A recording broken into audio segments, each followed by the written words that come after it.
Hello and welcome, everyone. Welcome to the Real Deal podcast. And I have Gianna Hines here with me. So, hi. Hi. uh, you're a wife, a mother of three beautiful children, and I know that you have an event planning business. Yes, that is Yeah. correct. And I also know from social media that living next to you is probably during all the holidays and festivities probably one of the Oh, coolest experiences ever. So I that is appreciate no, every year I'm like, I obviously we have people that we know like around your from your team, and that. that's how I Right. got to follow you and to follow your journey on social media as well. And I would be watching and I'm like, oh my god, that is borderline not fair. I'm like, I want to be there too. Bring me. Bring me. Where do you want me to go? I'll go anywhere. um, please tell me, have I missed anything about you? I would also say that I'm an avid foodie, and I feel like this is something that I take pride in. Like, are my food recommendations. Cooking has been a big thing for me and for my family. So I love to cook. I love food. I love dining out. I love eating new food. Trying foodie all around. Like food kind of like runs my life along with my kids. Oh wow, that's awesome. Okay, so I next time I'm traveling in Milan, I know who to ask for places. Yes, yes, for sure. Um, so okay, I'll kickstart this whole thing with a few quick questions to get to know you Okay. better, and then we'll go from here because I have a lot of questions to ask you. Yeah, I'm excited. Hopefully you got some too from Instagram. I'm kind of like nervous at the same time. No, I did. So yeah, don't worry, don't be Yes. nervous. This is all cool. Okay. I'm actually very excited to get to know you myself as well. Oh, Um, thanks. so quickly, where are you from in US? So I'm originally from Long Island, New York. And I think Ooh. it's even cool to say New York. Like, even though I live in Sicklerville, New Jersey now, when people ask me where I'm from, I always say New York. And they're like, and that kind of just sparks a conversation right off the bat. Like, oh, you're from New York. I want to go visit where you're from. So grew up on Long Island, New York in Hempstead. And I stayed there. I went to college actually on Long Island too at Adelphi University where I played basketball. Um, and then kind of bounced around from different places. I was in Connecticut for grad school and actually went to Puerto Rico, played basketball in Puerto Rico for a little bit, and then ultimately landed in Sicklerville, New Jersey, Kyle Hines' hometown. All right. My second question was actually about you and basketball. So, Yeah. how did your career go?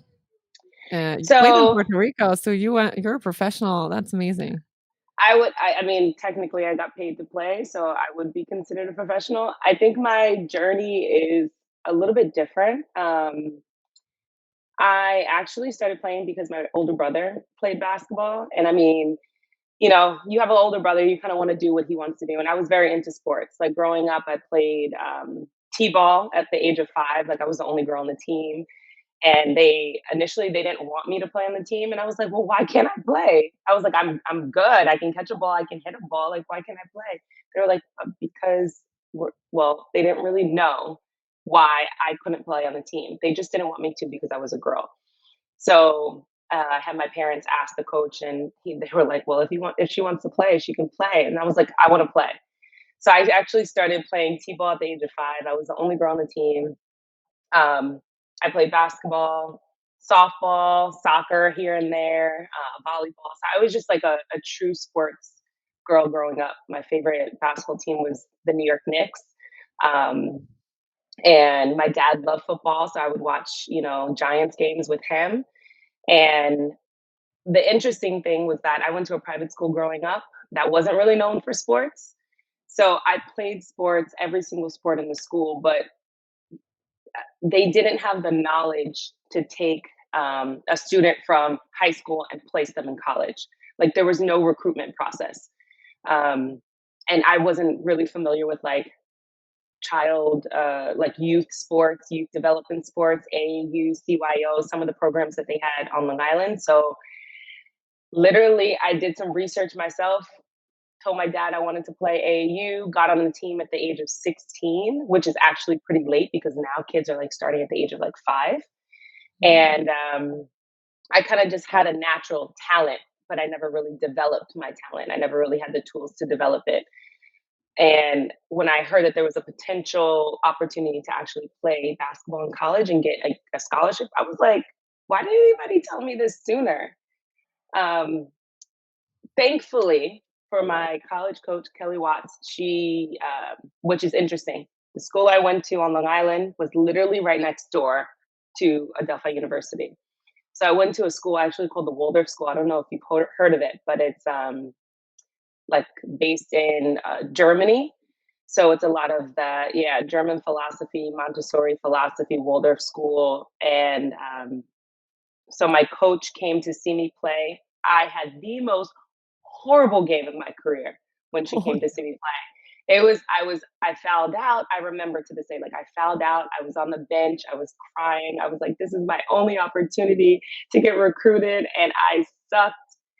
oh my The god, assistant that's coach so that she was with was just like, I don't know. She's too raw. I don't know if we can develop her in time. Long story short, because that started to get long winded, she took a chance on me. She was like, no, I see potential in her, and I think we can kind of work with her and work with her talent. And so she offered me a scholarship. And wow. I stayed very close to home, and I took the opportunity extremely seriously. I worked hard once I got to Adelphi University as a freshman. And at the end of my career, I ended up being the all time leading scorer there. So, I mean, I know if it wasn't for her, I would have never gotten to that point because honestly, I think I probably would have gone to school for, I actually wanted to be a sports broadcaster. So I was looking at Syracuse. So probably would have gone there, probably would have majored in sports broadcasting and gone a completely different route, honestly, to tell you the truth.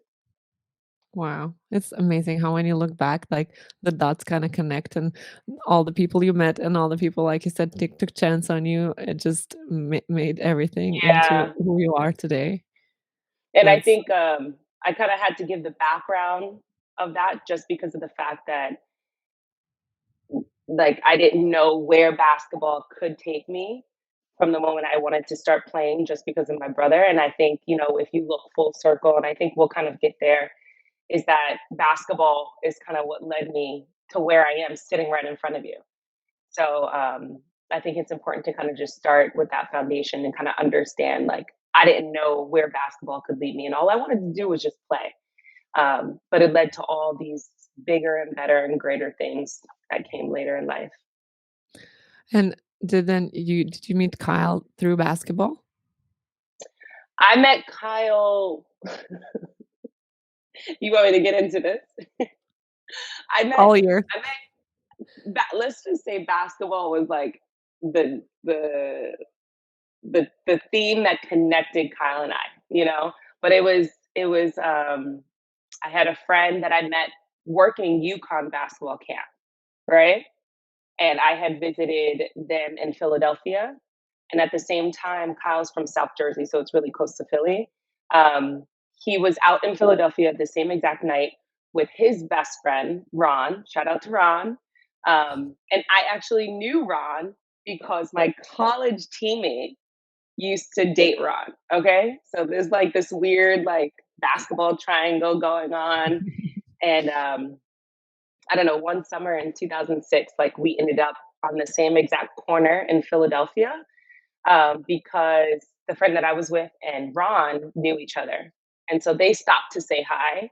And in the process, my friend dropped our car key down the drain. This Oh sounds my made up. This sounds it's totally like a made up. movie. It is. She dropped it down the drain. And so Ron and Kyle stayed to actually help us get the key out the drain, which gave me ample opportunity to talk to him and get to know him and find out more about him. So that's kind of how we met on like a random night in 2000 and 2006. 2006. Wow, 2006. Almost 20 years ago. That's wild. That's crazy. I love those stories though. I feel like, okay, I'm gonna be so cliche, but everything like sort of happens for a reason, you know? happens for a reason. You have to think I that. can't describe it any better than that. No, it's so true. It was just divine intervention and just everything happens for a reason and all the stars were aligning, you know. For sure. Okay, so now when you're living abroad, well, what are the number one thing you miss from home, apart obviously from people? Because that's Ooh, apart from people. yeah, like any food, any place that you get to first when you get home, Ooh, or well, okay. I do have to say that in the beginning, and I think this is just kind of like a natural transition that you go through, like being overseas, is that you, in the beginning when I moved over, I missed everything. Like I think it was just one of those things. Kyle probably got sick of it too. Like, oh, I wish I could have this, or I wish I could have that, or why don't they have this there? And now it's completely different where I can be okay with going without things for 10 months. But if there was one thing that I could have back home, it would be bagels. Bagels. Like bagels is probably my first stop. And typically this is the way it goes. Like we arrive home at like, I don't know. By the time we get home, it's like 8 p.m. So we grab something quick to eat. Usually it's Wawa. But when we wake up at 3 o'clock in the morning, 4 o'clock in the morning, because of the time difference, I'm like, Kyle, like, I'm not even picking up the phone. He's next to me at that point. But I'm like, can you go get bagels, please? And he's like, I already knew you were going to recommend. He was like, I know you're going to want bagels. So bagels is probably like my number one thing. I love bagels. And that's big, like growing up in New York and I was gonna on say, is Long it a New Island. York thing? Yeah? I guess so. It's huge on Long Island, but man, can't breakfast, bagels, cream cheese, lox, like the works. Love it. Miss it. I love that. So then what is your favorite cuisine or food? Ooh, this is a tough one. Since Hmm. you're a foodie, I bet you're, like, well-traveled in the food You know, world. honestly, this is a really tough one, but if I could pick one, I would say like Asian cuisine or like Asian fusion. Mm, Um, but then I also like really truly enjoy Italian food. And see, here I go rambling. Like I really love a good Indian food. Indian, and then I Oh my love Thai, god, Mexican. These are Thai, my Mexican. Oh my Lebanese. god. Good Like Lebanese is I like love Lebanese food. Like love it. I Um, I tell I tell Brock how, like, I love it for the food, but also I love eating with my hands. I'm like, that in my too. previous life, I was Arabic 100%. I was like, I just love eating with my hands. Brock's like, And it's "Yeah." like okay for the kids to do too. Like when they do it, they're like, "Oh, I can eat with my hands." And then Greek, I love Greek food. Yeah. I love it. It is there's just something so fresh about it. So sorry, I can't choose one. I love it all. No, I good stuff, really but now when we're cannot. talking, I'm like, "Hmm, yes, yes, I can't, yeah, I know. And don't get me these are" started on desserts. Like desserts is just a whole nother level. Like just a whole nother level. Oh my god, I love that. Okay, See, I've been working on favorite my fitness and now you're gonna have me like search like what can we order tonight? oh, your Yeah, favorite but designer? favorite designer. Mm, Bottega Veneta. Mm, I've truly loved uh getting to know honestly, I wasn't like a huge designer person in the beginning. I kind of am now. I think but just then Milan naturally. did it to you?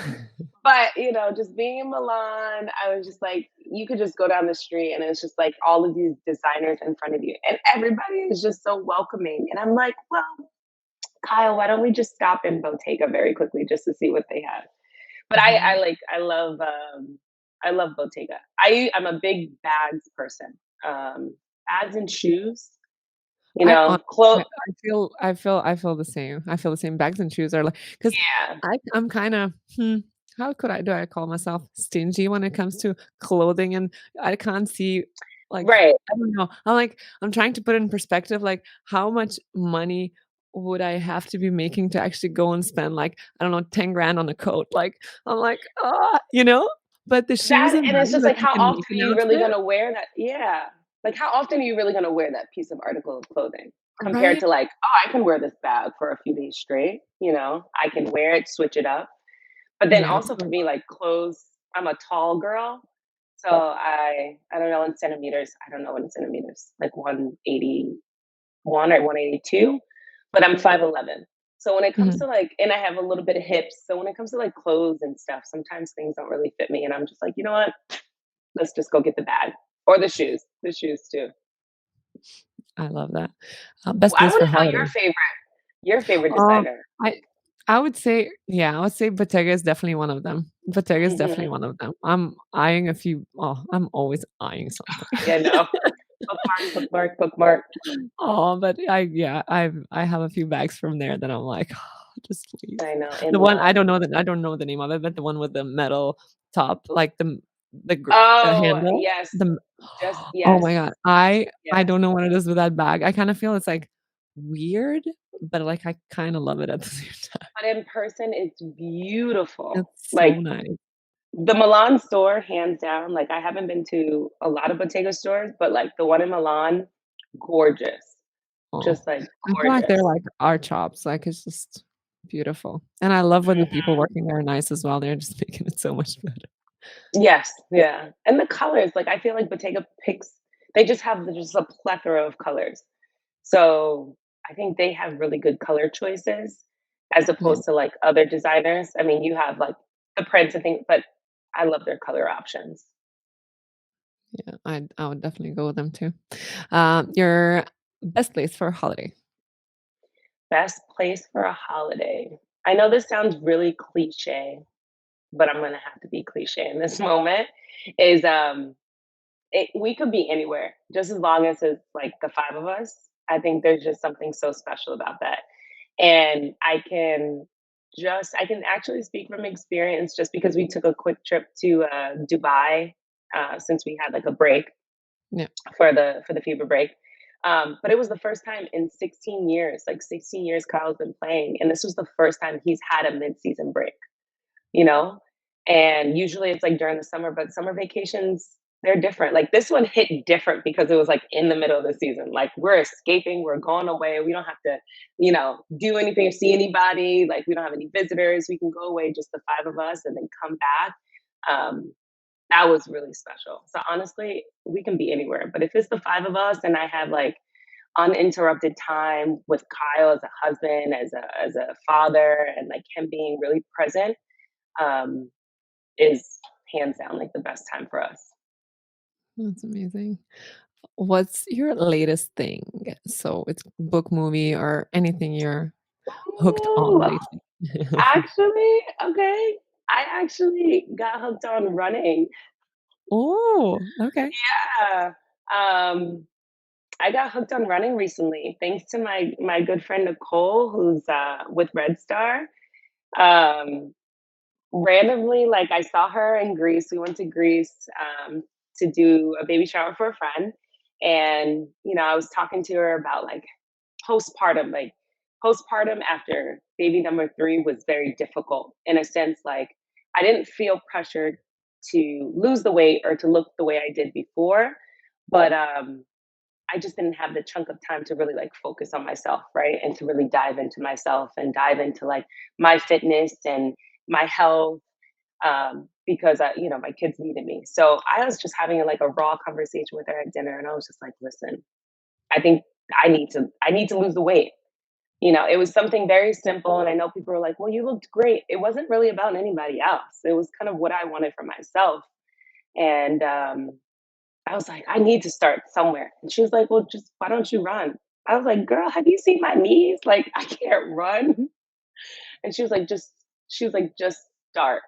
She was like, "Just start somewhere." And obviously, like, I played basketball, so it's not like I don't know what it feels to kind of like get in shape and be in shape. It was just like, will I be able to kind of run the way that I used to? And so she actually has motivated me to kind of start running. Where I am going to put this out there, which is really interesting. So hopefully I accomplish it. But she motivated me to sign up for a half marathon the beginning of May. The longest I've ever run at one period of time was like a 10-kilometer that I did in Russia. And since then, like I didn't see me running in any other race for the rest of my life. And I I've feel just like kind of you're like, literally speaking my words, like, this is literally oh, exactly how I feel about a running, like, period. Running in basketball is different. I played running in basketball never basketball is different. professionally, but running in basketball is different. I don't like Yeah. I don't like running, and that's when I was like, "I don't like running, I have to start running," kinda thing. Yeah. Like, I have to learn how to like running. I'll And give then you a very how's your training going? Like, well, it's going good. It's going really good. I'm going to give a very humbling moment, and this is the reason why I started running was because um, we were out for a walk, and my 6-year-old son Justin, he was like, "Mommy, I'll race you to the gate." And I'm like, this is before I like actually started running, okay, Martina. And I was like, and Kyle looked at me, he was like, "Yeah, race him." And I was like, "All right, fine." So Kyle was like, "Go." I kid you not, my 6-year-old almost beat me in a foot race. And I was like huffing and puffing by the time I got to the gate. And I was like, you know what? Mm-mm, never again. You got a the solid 10 competitiveness years. in you. I was like, this is not, I was like, I'm running tomorrow. I'm running tomorrow. But I just started the first time I went out to run. I didn't run. I walked a mile. And I was like, that's all I got today. Then the next time I ran a mile. And then the next day it was like something more. And Nicole was just very motivating, and she kind of like coached me through it, gave me like a week by week running program.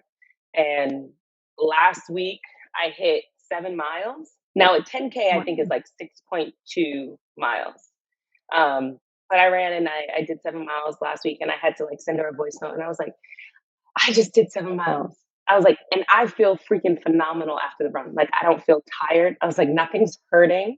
I was like, I don't feel out of breath. I was like, I feel like I can give like 2, 3 more miles. And she's like, you're putting in the work. Like, that's the whole point of this. Like, you feel accomplished. You're working towards something. You know, your body's changing. So I think running is just something that I've been into. It's been helping me change physically, but then also like mentally. You know, the mental strength and capacity that you have to run is huge. And I think it's more so than the physical part of it. So I think it's interesting. It's not a book, it's not a song, it's not a hobby. Well, kind of a hobby, but it's running. So you got to My next start. question my next question was gonna be, what's your favorite way to stay fit? But I guess you answered both with one go. Running, I think running is a big thing. I think, you know, you kind of just have to understand like your metabolic composition of your body. For me, I can weight lift and train all day, but if I don't get in cardio, I feel like I don't lose the weight. Mm, So, you know, it was kind of a perfect match in a sense that I had been lifting, but the weight wasn't really coming off. And as soon as I started running along with the weightlifting, it was like the pounds just started shedding. So I mean, it's been a huge accomplishment. And I do want to speak about it because I don't really tell a lot of people like what I'm doing. But, you know, I have to be proud of myself. I have to kind of like give myself a pat on the back and give me absolutely. my flowers because I've been putting in the work. That is great. That is awesome. There's nothing better than being proud of yourself and your work. Like, Yes. that's awesome because you're the only one who knows how actually hard it is to, like, get to where you are at 7 miles now. Like, I bet Yeah. it was tough. But And it was I I love the whole way how it started, though. oh The whole yeah. He humbled competitive me real mama. quick. And I think it's cool. I think another thing too is like my kids see Kyle working at something all the time, right? He's out playing basketball every match that he has. They know if he wins or loses. They see him working towards something. They see him going to practice. I think it's really special and unique when I tell my kids like, "Hey, I ran 6 miles today," or "Hey, I ran 7 miles," or "Hey, there's like a family race happening in Milan. Do you guys want to do it with me?" And they see mommy like working at something and putting her on, putting 100% effort into it. So, you know, bringing them along in the process has also been really cool and also very motivating for me to just like keep going, you know, keep going. So it's special. That's amazing. Well, congratulations. Oh, thanks. Now your turn. We can run one together. Oh my god. I did so what you said, it was exactly like I signed up for a half marathon in Lithuania when Brock was back in Žalgiris, and, 'cause I was like, "I hate running, I have to learn how to run," and it was, like, the mental thing, 'cause I was going to Yeah. the gym and I was like, I was trying to grow the muscle at all possible points, but it's really kinda hard for me, like, I need to eat a lot and, like, all these you know what I mean? It's hard for women, I guess, in general to Yeah. grow muscles, but, anyway, so I was trying to stay fit in that way, and then I was like, "Okay, I wanna run." I don't know why, I just like, "I wanna run." And I signed up for a half marathon, and on week 13 of training, I got, like, this I was hitting 11 kilometers, I think, that I Oh, was like, "Okay, wow. I have to stop." So it's all I think around I don't want I think it's around 7 miles. 11 kilometers is just Yeah. Yeah, yeah. would be around because I went to Brock's, team doctor, and I was like, "My knee is done, like, I don't know what Oh, it is going on, my knee is done." So they did, they checked, and then I got cortisone injection, and it was that was it for me. So my oh, journey no. running journey ended. It could still happen. It could still happen, or, like, it's not like your knee is not completely shot. No, no, but I think that they said that if I want to keep running like that, like, I would have to probably have a surgery. So I was like, "Okay, like, I can put this aside." Oh, Because when I play basketball, I man. do play basketball, like, on the I'm looking forward to move when we'll move to Australia, Yeah. to, like, find a team and play basketball. So a few years ago, I joined Brock's, friends team to play basketball for a few weeks in a row, and that was fine. But I just feel like it's You're not a gonna play constant basketball again? I mean, but it's like no, it's not a professional or anything. It's like a Oh, Wednesday like a night mom's recreational, league yes, kind of okay. thing, you know? I'll join you on that. But, I'll like, join you on it's that. fun, like, I love basketball, and I bet you do too. Of course, you're a professional, so I feel like it's nice to get back a little give back a little bit and, you Yeah, know? I'll And be I want interested my to kids see. to watch to, like, also see me play, even though it's nothing c but, Exactly. I think Like, mom can I play hope they'll be too. proud of me. You know? Yeah. Yeah, so that's I think another part of that. Okay, Wow, well, so that's I awesome. do have so many more questions. I love your Okay, answers. I love your answers, absolutely. thanks. You're a great I guess I have a storyteller. lot to share. Thank you. I appreciate that. I've been working at it with these kids. Um, what do you I wanna now we're going all over back to your first time moving, Mm, overseas, mm, and when was that and how was that? Was it scary? What was your first experience? How was the whole transformation, I guess, mm. from living your life back in the States? Or was it Puerto Rico? I don't know if the Yeah, timeline. So how was it like going I'll back break and it like all down.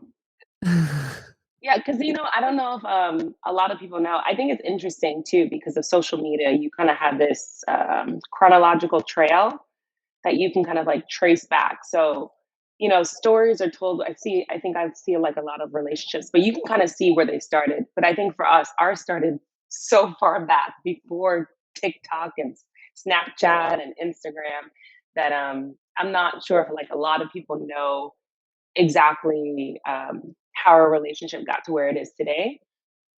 But Kyle started his career in 2008.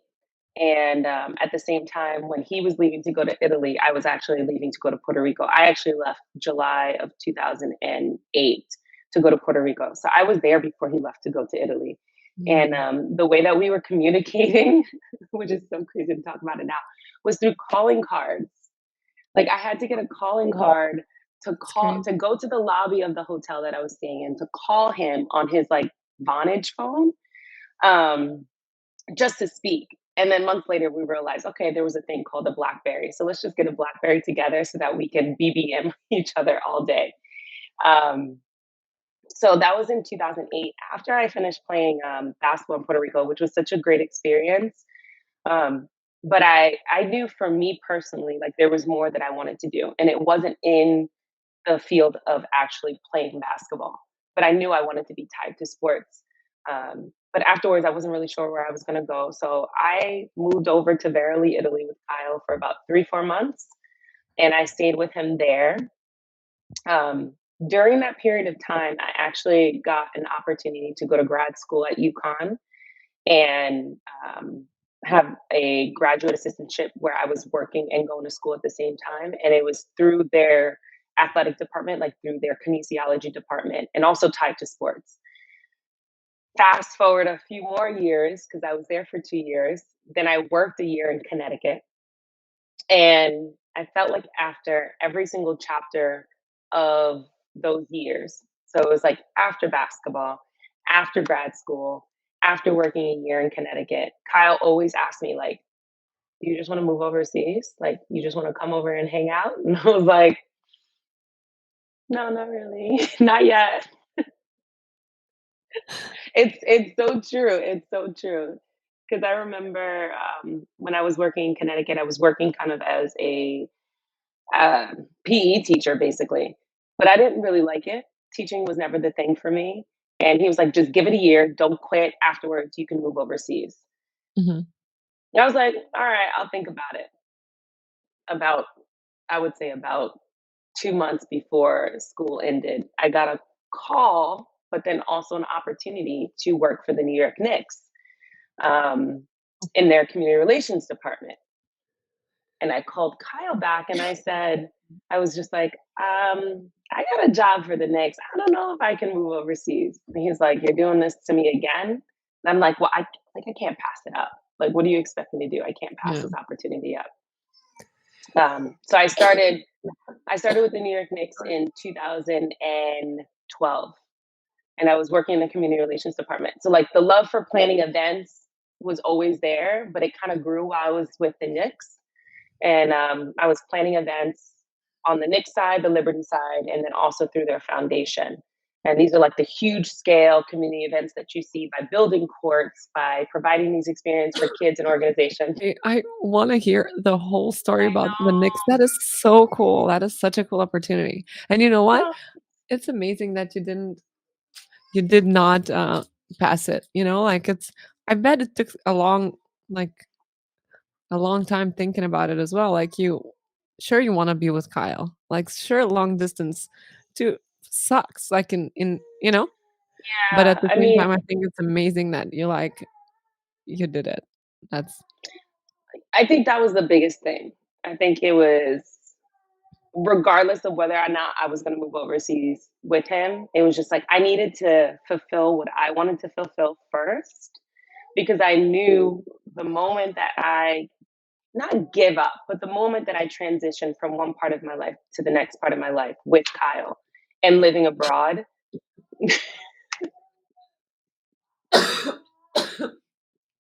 I'm so sorry.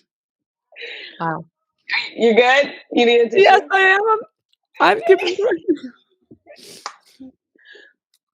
Take your time. Um, Take your time. oh my god. What is happening? Did the water go down the wrong side?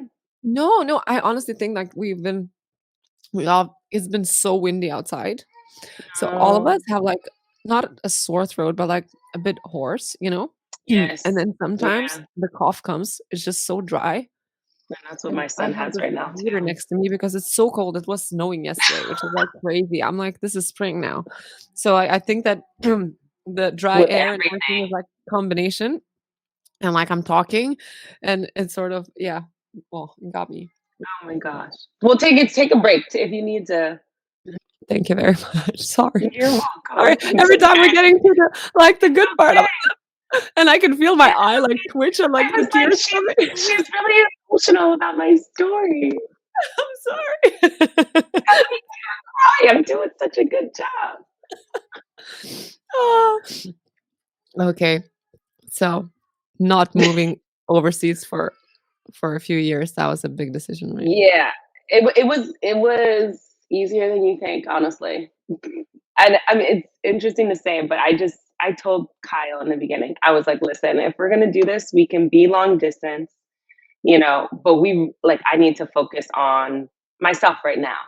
And he completely understood that and he supported it. He understood. He was like, "It's an opportunity that you cannot pass up." Um, I never gave Kyle an ultimatum, but I did express to him personally, I was like, "You know what? If I'm gonna move over," I was like, "we gotta be married. Like, we gotta be married." Um, so there was no pressure. It was just like whenever that happened, it happened. And I truly I loved my job. I think that was like the toughest thing. Like I loved working um, at the Knicks. I loved working in the sport of basketball. I loved working with kids. I loved my team that I was with, people who I still have relationships with to this day. It was just, and I was like living my best life in New York City. Like it was so much fun, and I felt like I was thriving. Um, and I was also doing really well in my career. So I think after we got married, July of 2015, um, 2015, yes, 15, right? 15, yes, 2015. Um, Kyle asked me the question. He was like, "All right, I'm going back overseas." He was like, "At what point do you think you're going to make the decision to resign?" And I was like, "I gotta do it, really now?" And but it was a decision that we made together, and I kind of knew the time was coming. We wanted to start a family, like we wanted to have kids, and so December of 2015, I made the decision to move over to Russia, and I think that was really tough.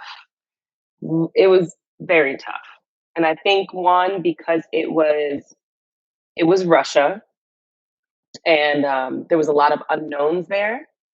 I think as far as just like living culturally, small things like making friends, having a community, going from like this huge community of having my family, my friends, my coworkers around to literally dropping all of that, moving to Sicklerville, and then also moving to Russia at the same time. It was just like I think people on the outside looking in was just like, what the hell is she doing? Like, what is she doing? Like, can she is she serious about making this decision? Everybody knew that I was moving for love, essentially. But I think in the back of their minds, they were like, she's doing great here. Can she really give this all up and then move to Russia and be as successful there? That is such a like, that's such a tough decision and And I such remember, so much like, I don't know if I can say this, but, like, it puts also pressure on the relationship a little bit. Like, I don't know if you think that, maybe you don't, but I just think that, like, it's, like, not I don't know, how do I put this? So, like, you left everything what you were great at, and you were thriving, and then you're there for him initially, right? yeah, It's right, like right. and it's like then I don't know, it feels like it should be pressure on him too because, oh my god, like, how what can I do to make it similar to Hmm. what she's had there, in New York? I'm Hmm. like, I don't know. I think that'll be No, it's so true, and it's funny that you say that because I think a lot of this, a lot of the decisions that came after I moved overseas professionally with Kyle, he took all of that into account. So even as small as the apartment that we were living in when I moved over, he made sure that it was more suitable for a husband and a wife than just himself. And I think like he was very conscious about the things moving forward once I moved over. But I can tell you, like, my mom was my mom was devastated. I remember the day that I left for the airport, and it was like December. December, it was rainy and cold and dark, and I was leaving, and she was just like, "You can't be leaving me forever." And it was just very emotional because I just wasn't like I knew I made the right decision in my relationship. Like I knew me and Kyle were supposed to be together. But the decision of moving overseas, like I was very uncertain about that. You know what I'm saying? yeah. And and so I just was a little bit uneasy taking that flight. And I mean, I can tell you honestly, flat out, like for the 2 weeks after I arrived, I was like a little bit just like sad and down. I was like drinking a bottle of wine, like not in a bad sense, but just like Yeah. I don't have anything to do. Yeah, Like no what work am I what do I tomorrow. what do I do? Like no work tomorrow. I'm like, where do I go? I'm sleeping until 2 p.m. and staying up until 3 a.m. because of the time difference.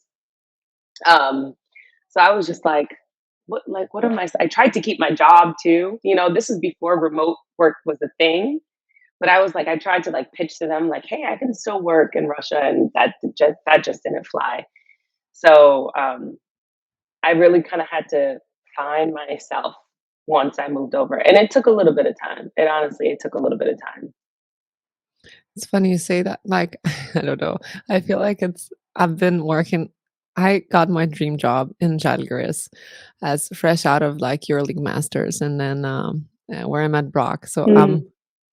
working my dream job and everything's going well, and then I meet Brock and and then sort of my life literally goes, like, the same way. Like, I was It like, just changes. it's amazing at the same like, you're in love and everything is great and, like, you're planning your life together, but at the same time, like, you know deep down that you're gonna have to lose a big part of yourself. Yeah. That is, like, I don't know, it's like it takes a while to figure out, like, how to at least for me, it took a while to figure out how to live with myself, how to, like, "Okay, so what am I good at? What am w that's what I was good at, I loved it, like, what do I do now? Like, what do I do with myself to, like, feel accomplished, because that's what Mhm. my one of my things for myself would be like, at work, you can, you finish a project, you do this, you do that, and, you're Right. like even for me, it would be like finish a show, you film a show, you feel, Yeah. "Oh, I'm done that, that's great." But here it's like, "Okay, what do I do? Oh, I made dinner. Great Yeah. job." Like, that's all I what Great am I job. this is all I'm good And we for, both sort gotta eat it. Yeah. of? Yeah, I think we're both very much like check the box type of people. Like you need to Yeah. have a task, have something that you're working towards and kind of like check that box and move on. So I think but to tell you the truth, I think that's kind of where the events kind of stemmed from. A lot was that doing events, and I think we're kind of like changing subjects now, but doing That's great. events or like, I think also just providing experiences. I think that is the biggest thing. It's not so much about the event itself, but it's about the experience that everybody has with you in this space. It was something that I used to do growing up. Like I was like helping my mom do birthday parties for our siblings, like my siblings growing up. And I was, doing barbecues and parties for my friends at my house and in New York City. So it was just like ingrained in me. That was just something that is just in me, period. It doesn't matter where I go, what I do. Everybody always says, like, find your purpose. I always feel like my purpose is a way to like bring people together through providing experiences with them. So so that's kind of like where it started in Russia is the whole event company, Gianna Events is just providing experiences, like bringing people together. Initially, when we were in Russia, it was a thing where it was just very interesting. Like the dynamic was interesting. You had the Russian wives and girlfriends on this side. You had the American wives and girlfriends on this side. You had, people from other countries, like other wives and girlfriends from Spain, from Germany, from France. Like everybody was very separated. I didn't understand why. I didn't understand why one person didn't talk to another person. And I'm like, we're all part of the same team. We're gonna see each other at almost every home game. I was like, there's no reason why we can't talk to one another. So that's where it started from. Like, you know what? I'm gonna do an event. And I remember Kyle saying, "Oh well, if somebody does a birthday party, they usually don't invite." I'm like, if they want to come, they're gonna come. But I'm gonna invite everybody. And that's where it started from. That's where it stemmed from. We did like a little pep rally for the kids and for the parents and the team and the assistant coaches. And I mean, it was a blast. It Did you was so much succeed fun. And bringing the group together a little bit? yeah, I mean, we won a we won a couple of championships after that too. You see, but I honestly think that they're both are connected. No? Like, Off the court and on the court, for I sure, mean, of course, like, for sure. it becomes your family. Everybody is away, sort of, Everybody is in the same situation, so it's tough when no one like, people are also not talking to each other while it's like Yeah, and I don't even think it was something intentional. I just don't think um, they had the platform, like the space to really connect and to find those common interests. But I think it's really easy when, especially when you have kids, it's so much easier to be like, just put on the kids, like, hey, you kids want to go play? Let's play, let's hang out. yeah. But the two are very connected. in a sense. And sometimes, you could not be very successful on the court and be successful on the court with just the relationships. But when the two mesh together, I think that's when you see something special happen. So, That is for yeah. sure. And how did you like Moscow? What was your first experience? Because I know for a lot of Americans, it's like a jungle in the beginning. I understand being from Lithuania. I understand that it's a crazy place. Yeah, it's a I I people always ask us, and I honestly, hands down, will always say, like, I loved Moscow. Like, absolutely loved it. It took some time, and I think it's very important because I think I'm telling a story kind of almost from like a full picture because I kind of started in 2015, and obviously, it's kind of closing. It's kind of like towards those ending chapters, but it's so interesting now because of the role that I kind of play when new people come to the team. They're like, all right, talk to Gianna so you can kind of get a sense of what it's like to be on Milan, or if you have any questions about where to go, what to do, where to send your kids to school, the best restaurant, things like that, or where to order this food, groceries. I take pride in that is because I had somebody like that for me.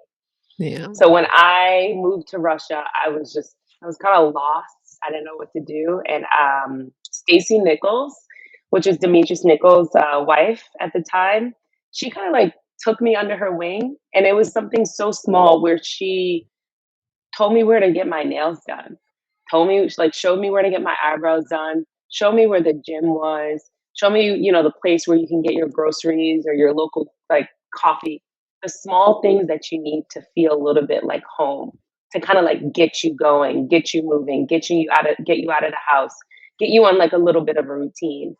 Um, as soon as she did that, I was just like, oh, so this is a kind of a cool place.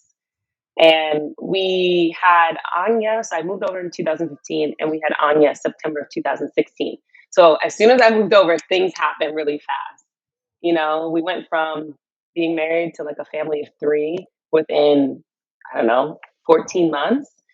So a lot of our perspectives changed when it came to experience in the city. It was more from like a family perspective. Yeah. And I must say, the cities live like the European cities, and then also Moscow in general, they're just so family oriented. And I am so thankful for that because um, it just allowed us to thrive as a family of three, then a family of four that happened right after that, and be able to kind of like travel and see the city through the eyes of our kids, which I think is very unique too. Yeah. Um, but the food, when we talk about food, the food in Moscow. So I don't know. Have you been? I've been to Moscow, yeah, for I spent like 10 days there, I think. The food is. Did you like the food? I mean, it's kinda similar to Lithuanian food. Like, Okay. there are things that of course, Moscow has, like, a lot of fancy restaurants and fancy places, which, like, Yeah. Lithuania kinda now more and more, but, like, back in the day, I could not even compare because it lacked, you know? But, Yeah. uh, No, I but understand that. yeah, the food, like, you're talking about Russian food or you're talking about the No, general. just the restaurants in general. Yeah, We got to go yeah, back. We got to do a food tour. That's the next stage of the podcast. yeah, no, oh my god, I could imagine. Yeah. They're like when they go hard or go home, like, they have all sorts of things, right? It is literally go hard or go home. And I mean, I just feel like the quality in general is just kind of like up here. Like their standard is up here. And I think Yeah, um that just showed throughout everything, the way that they decorate the city during each occasion, like in Easter, Valentine's Day, Christmas. Oh my God, Christmas was gorgeous. And just like the quality of service, I think was great. So for me, it was easy to live there. Um, I think just to kind of like give a little bit of logistical things about living in Russia. I know it's interesting to say it now because we don't have any of this, but in Russia, because I wasn't there, like Kyle had a chef, um, and that was very convenient. And Chef Andrew was amazing. We also had a driver because of like parking and traffic. It was insane. So we had a driver, Tim, and Tim spoke great English. So he was able to kind of help us out with whatever we needed. Um, so we really had somebody to kind of like guide us through the process. I mean, I'm talking Oh, about as small as like, I don't know, registering Anya up for swimming classes. Like he helped us through that. So we definitely had like core group of people to really support us in Russia to make us feel comfortable.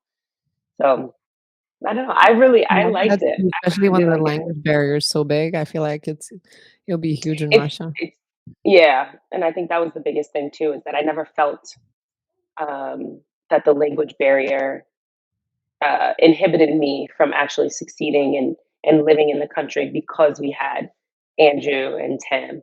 So yeah, I really enjoyed it. But then so you've given birth overseas as well? Actually, I didn't. Okay. I have three children. They were all born in the same hospital in New Jersey. Actually, Oh. um, the reason for that is Anya was born in September, so we were kind of already home. So I just stayed. Uh, Justin and Anya are 15 months apart. So when I found out I was pregnant with Justin and found out he was due like beginning of January, I was just like, I can't see myself giving birth in Russia with a 15-month-old, and then the difficulties of having family travel to and from Russia. I was just like I didn't see I didn't see the necessity to kind of like be there. I was praying and hoping that Kyle would be able to come home for the birth, but I Mhm. think we made the best decision for our family to be home, surrounded by our family and our network, to kind of like help me through the process. Like in Russia, when you're playing on Cheska, every away game is a flight. Like you're not driving anywhere. So if, like, God forbid, if he was on a flight and there was a snowstorm at the same time, which likely could happen in the middle of January, like Yeah, Kyle would be stuck. And if he would be stuck, I would be by myself. Um, so it just felt better to be at home. for sure. Um, and then Cassius was born in August, so we were home too for that time. That is perfect timing, Yeah, it was truly. just like it worked out. I feel like I hear all sorts of stories from other wives who have given birth in different countries. They're good and bad and, they're all around, but I think it's like what my main thing was, I gave birth in Spain for a Maverick, and Mm, I think the language barrier, because we that's the couldn't. biggest. Yeah, because we didn't speak Spanish, and then, the doctor did, but the doctor's not there from the beginning, and so it was midnight when we came in, and then there was only, like, midwife, this amazing midwife who actually is British. She British Spanish. She came like an hour later, so that was great. But the first hour, if that was gonna be my whole experience, I was like, I don't know what I'm gonna. I don't. I wouldn't know. I'm They gonna just keep speak the Spanish. baby The inside of me. nurses just speak Spanish, and then they like want to inject me with something. I'm like, what's that? They're like, no, it's okay. Like It's so just take tough. this. Like sit here and do this. And I'm like, oh my God, there's too much. Like I'm You giving just the have to birth for trust the them. first time. I don't know what's going on with me, Right. and you're telling me things that I don't Mhm. understand. Like, oh my, yeah. So And it's tough. It's a tough world. And you just have to trust them. Like you just have to trust them. You have to just trust that they're doing the best thing for you and the baby. for Um, sure. but I didn't want to do it with the language barrier of trying to speak Russian with somebody. So I went home to New No, but Jersey. I think I respect that. Peace out. I respect that. And how has motherhood been for you while living overseas now and ever since? I think it's something that changes every single day. I think you learn a different part of yourself after having multiple kids. I'm a different mom, you know, now than I was when I was just a mom of one. Um, I think right now in the place that we are, like I have the opportunity to kind of reflect on our journey and my personal growth throughout this entire career. Um, but I think it has been such a privilege. This is not something that I take for granted. I understand that I am living in Milan, Italy. Like, if Kyle wasn't playing basketball, I probably wouldn't be living where I'm living now. Like, I don't take it for granted. Not a day goes by that I'm just like, we are truly blessed to be living where we're living, to have three beautiful and healthy children thriving, um, learning different languages, meeting different people, making new friends. They're confident, they're well spoken, they're funny, they're just all around like beautiful kids. And to see that, and also another thing too is kind of like to be complimented on that, like your kids are great, Gianna, or they're very smart, or I love having, Justin or Anya hang out with my kids. They're super helpful. Like that is the best compliment that I feel like I could receive. Um, is if my kids are leaving me and they're going out and they're doing what they're supposed to be doing and they're representing our family correctly, like I feel like, all right, I don't need any compliments for anybody else. Like that's all I need. And I think it's interesting too, in Moscow, we didn't have the opportunity to travel as much. It was very difficult to get to other cities. Living in Milan, however, has enabled us to see so much more a part of Europe and a part of the world. Um, and every opportunity that I can get, I try to take my kids with me. So for them, like to have this foundation of just living in a different place, um, it's very, very special, very unique, and I truly, truly, truly do love it for them. Yeah, but well, that just means that you guys did a phenomenal job as parents. If We're your kids trying. leave you and they're being wonderful people, kind people to others Yeah, around, that's just the best feeling, I bet. but it really is. I think one thing that we talk about, Kyle and I, is how do we continue this once we're back home in America? Like, how do we continue and nurture this love for travel and nurture this love for different cultures and different religions and different different spaces and people. Like, how do we nurture that when we get back home? And I think that's something that we're trying to find the answer to. So because I don't know if they would choose living in Milan over going back to Cyclaville. I think they would still like to go home because their family's there. Um, but we definitely want to like try to keep that relationship strong, keep that connection there, keep that love for travel and new experiences growing. Um, but it's so awesome to see. It really is. It's amazing. And we talked before we started about how they do have kids and friends from different countries while they live in Europe and go to international school, I believe, right? Yeah, they go to the international school here. And then it gives them the whole perspective. Like, I feel like the world is smaller, and you know, Hmm. the countries your friends are from, and you understand those countries better, and you want to know stuff about those countries because, oh, my classmate is from there. Like, it Yeah, just a whole different level of interest into the world as itself. I think it's very unique. Like they don't know how blessed they are, but I think this will shape their character and who they are in the future, and it's something that I'm excited to see. So now I know we talked about your business a little bit, but a question from a lovely audience. Oh, They're yay! Yeah, so they asked how you manage. Uh, well, how did it start? Was the question, but you already sort of went through that. And how do you manage the business while traveling? So uh, I don't know.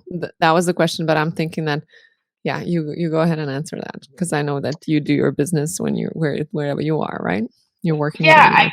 I do. I think the past 2 years it's been more of a conscious decision to kind of like take a step back and be a little bit more mindful on the projects that I do take on. Um, I think initially when I started the business and when I moved to Italy, I was trying to like make relationships, build relationships, do events here, and trying to do more. But I felt like it was taking me away from being at home and being present. I think the kids and the family needed me at that point in time. I had just had Cassius. So I kind of like took a step back from the quantity of projects that I took on and kind of dove into the quality of projects. You know what I'm saying? So, it's very difficult to prioritize, when to do my work and when to like really be present, because when my kids are home, I try to be present with them all the time. I feel like sometimes um, the way it makes me feel when they're home and they need mommy, but I constantly kind of say, no, I have to do this, or no, I need 5 minutes to take this call, or 10 minutes to do this. Um, that's not something that I want to do right now. I think there will be a time where they'll be in school and I'll have a chunk of time to myself and I'll be able to kind of like complete projects and really put my 100% effort into my job. But I really try to, like I said, like pick quality events, work on those, give the time and the energy and the creativeness to those projects, and then not try to do everything all at once. So honestly, like to tell you the truth, I think for the past, like this year, I'm doing two or three, and I think that's enough for me. Like some of them are on the larger scale, but that's good. But it allows me to really just uh, be present on those projects and then also like be present at home. So That's wonderful. That sounds great. Especially it's like it's how mindful you are of like, you know, this is the time now and then you'll have time later. I yeah, mean, because you there's have the definitely. talent, so that's not even that's not Oh even a well, question. That's not thank going anywhere. you. Thanks. I'm definitely a workhorse. Like I definitely have to have something going on. I definitely have to stay busy.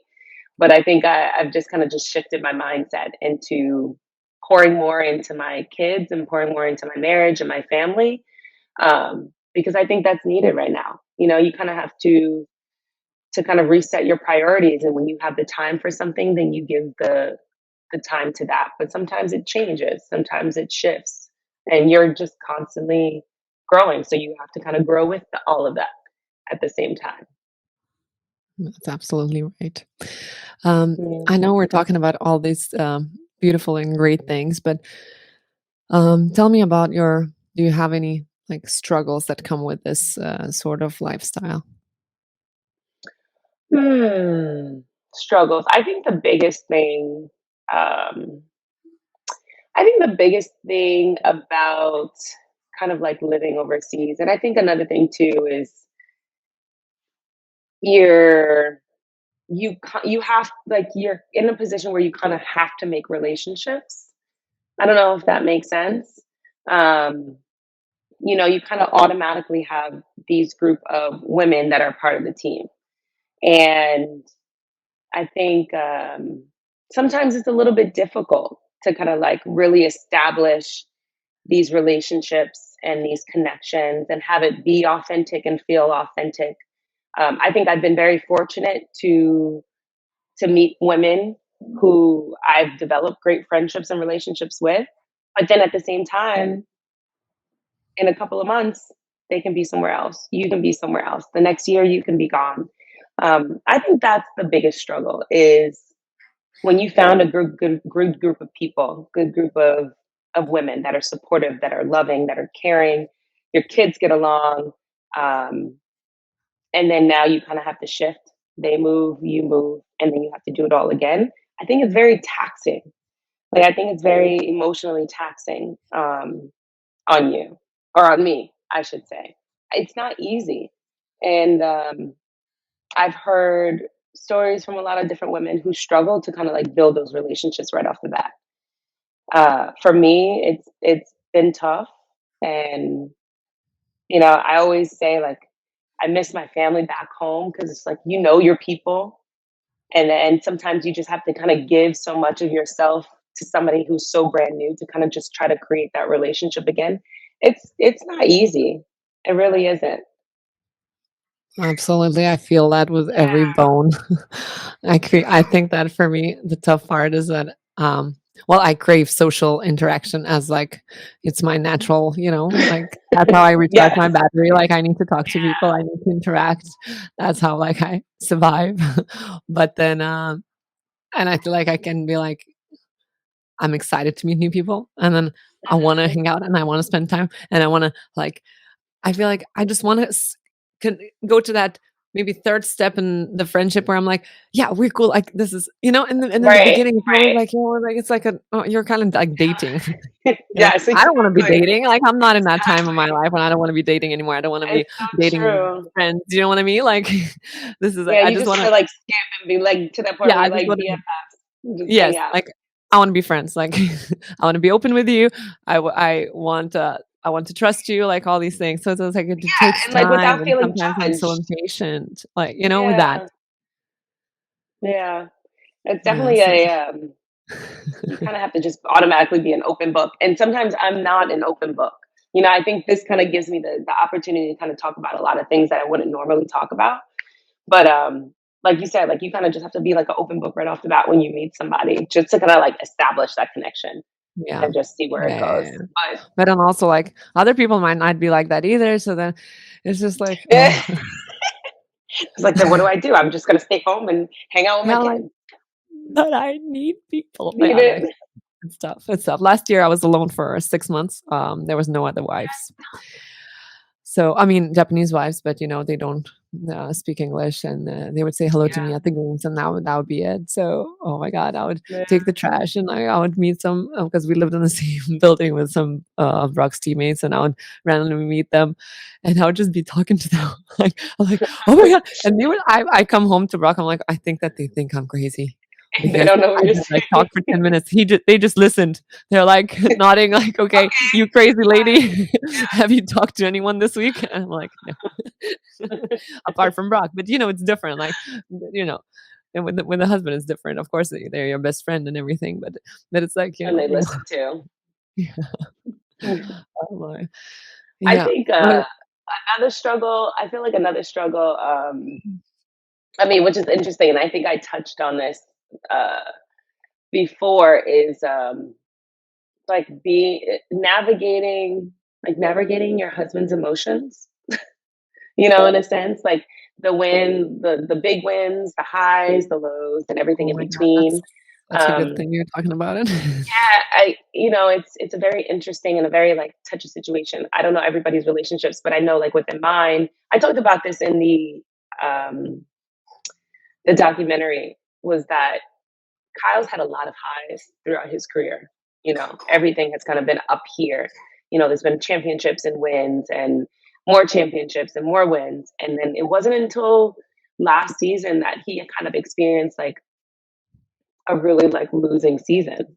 And I was just what the hell is going on? Like, what do we do? I think that's another challenge, that we're still kind of working through. Kyle's very open. He talks to me a lot about how he feels post game, pre game, and everything in between. But I think, you know, it's a challenge to kind of like, how do I show up, you know, for you in the way that you need me as like your wife, your partner, your confidant, your spouse. So I think that's a very interesting and kind of like, I don't know, place where you Absolutely. just kind of like, it's a bit of an unknown there.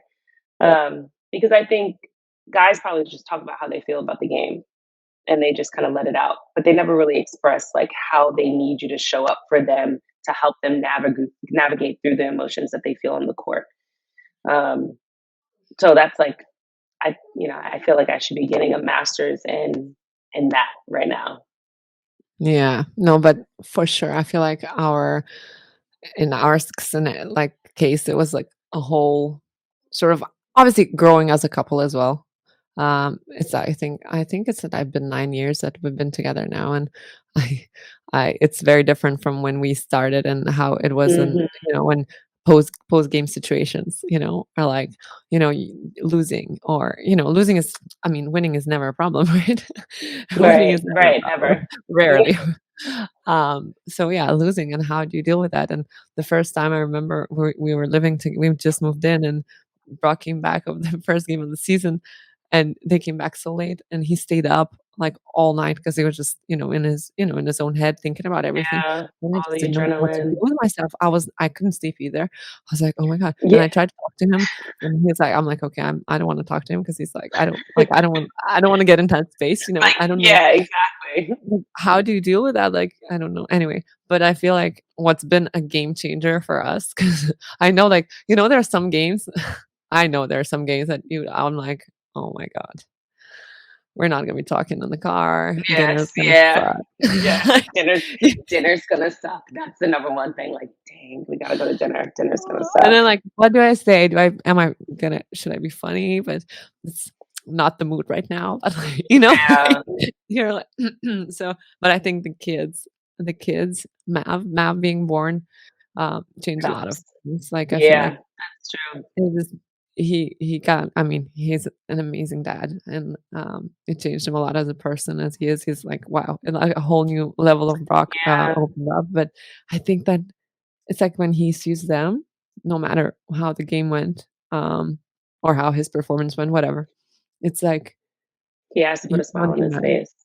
He Yeah, can't he can't be mad. There's no it's there's no definitely true. like, you see a kid and you're like, "Oh," he's like, Yeah, he's there for me too, the so, they yeah, I change think that things for sure. yeah.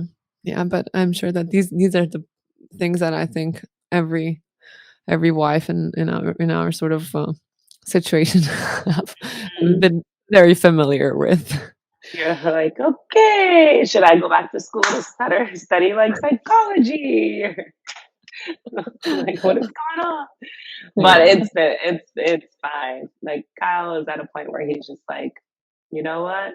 I'm gonna put my best foot forward, do what's good for the team, and we're just gonna keep moving, keep going." Yeah, for sure. That comes with a wise man's experience. Yeah. Actually, I wanted to ask you this. How are you as a fan? Like, as your husband's fan? I'm very critical. I'm very critical. I don't know if it comes from just, like, playing basketball, but, if I'm at the game, I used to be a lot more intense, but I feel like now I don't know if it's because of the kids with me, they don't wanna see mommy yelling and screaming and stuff like that and throwing out curse words. But, but I think, like, once the game is all said and done and we're at home, I'm just like, "Yeah, well, you didn't do this, you didn't do that, you should've took that shot, why didn't you get that rebound? Listen, that foul was horrible, those refs were horrible." Like, we have, like, a debrief.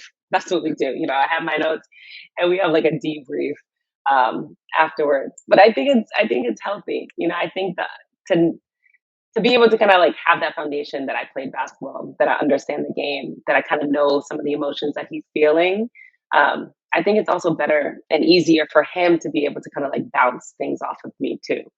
So, because we understand, and, but I'm not as crazy as I used to be. I used to be crazy. He does, however, think that I'm gonna be that crazy mom at, like, our kids' sports games.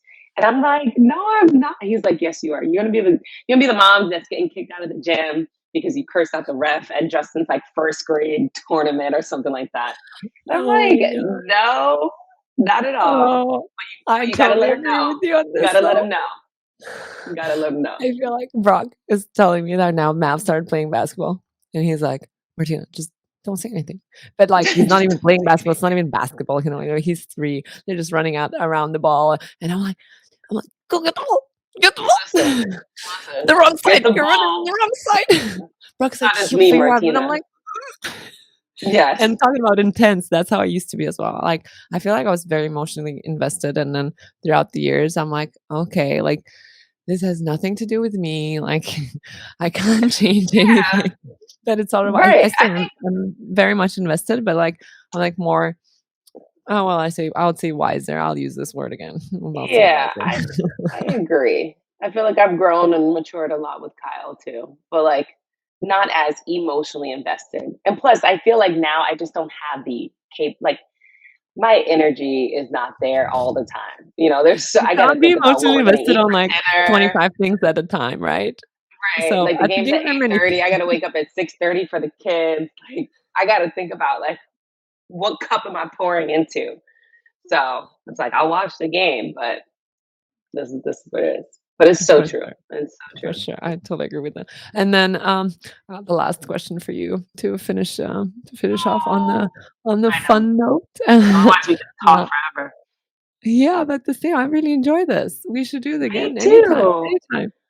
I think Part it's 2. you know what? This is what Kyle feels like. I feel like he set me up too, by the way.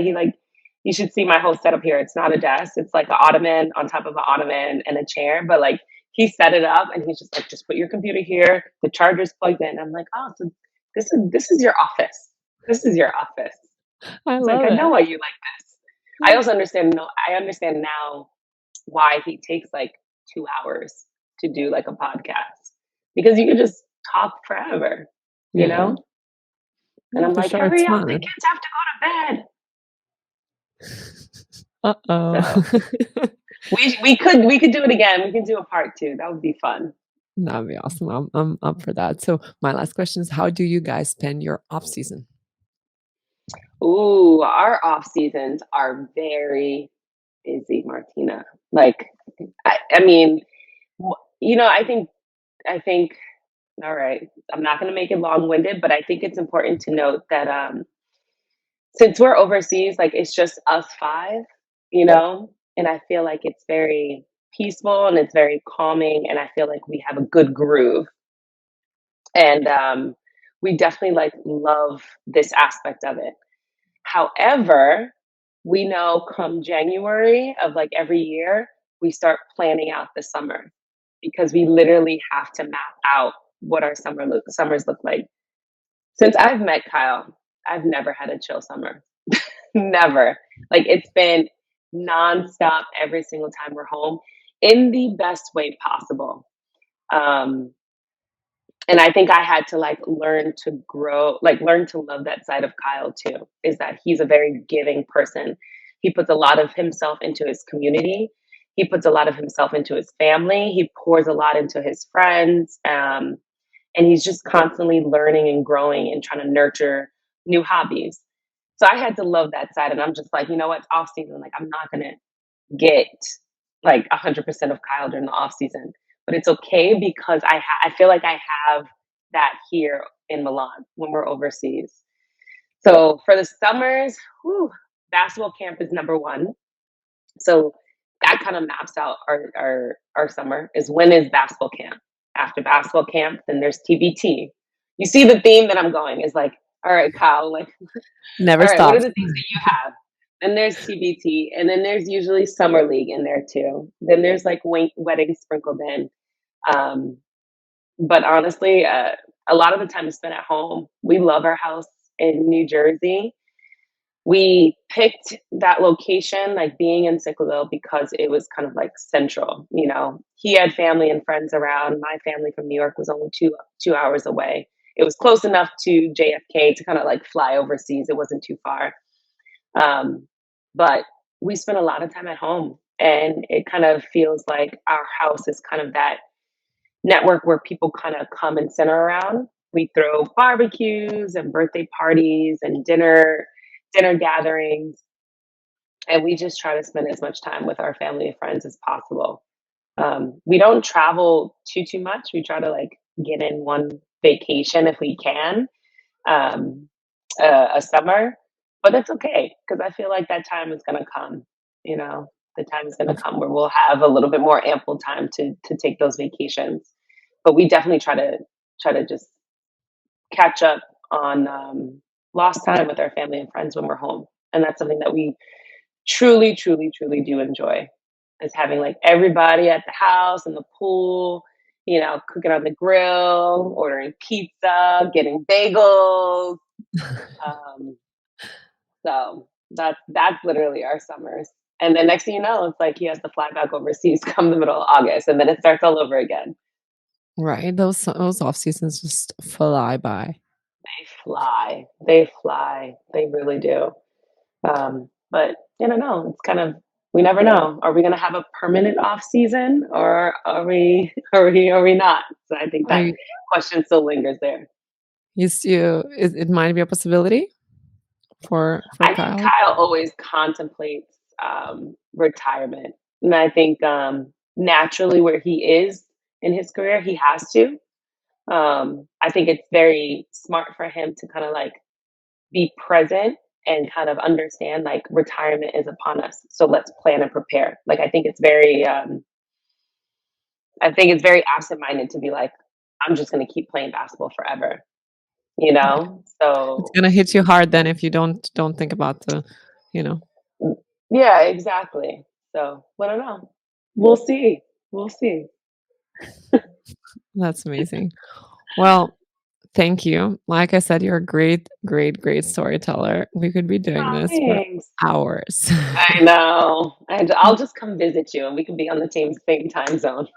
Yes, yes. Yeah, that would be amazing. That's like one of the downsides of, being so far in Japan. I'm like, "Oh, doing this online is such a different I feel," know. I really Mhm. love, I would love to meet you. It would be so fun to Yes. have a mic, have a cup of coffee, and just chat away, It's like a I feel like we will meet up at like a EuroLeague Final Four Mhm. sometime in the future, and we Right. can sit down and do a podcast because I feel like Kyle's gonna be there in some shape or form. So I'm gonna tag along, and I'm like, I'm coming. I have a show to do with Martina, so I won't be available on this day. That is right. I love that. That's a great plan. I'm manifesting already. Yes, do it. I love it. Actually, are you looking to go back to, your, job, the job you did with the Knicks, that type of, work when you get back?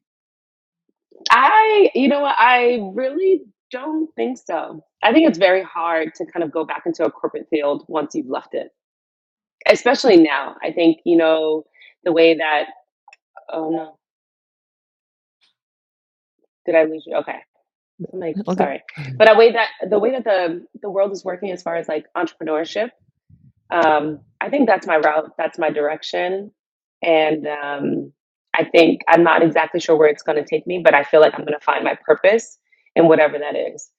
But I'm not sure if I can go back to the corporate field. It just depends on the opportunity. You never know. Of course. You never know. Well, I'll be following your journey, and I hope that we, like I said, get to chat again. It's been lovely. Thank you so Thank much. you It's very been so much, much Gianna. fun, Martina. Thank you so much for having me. Thank you. Ciao. Oh, bye.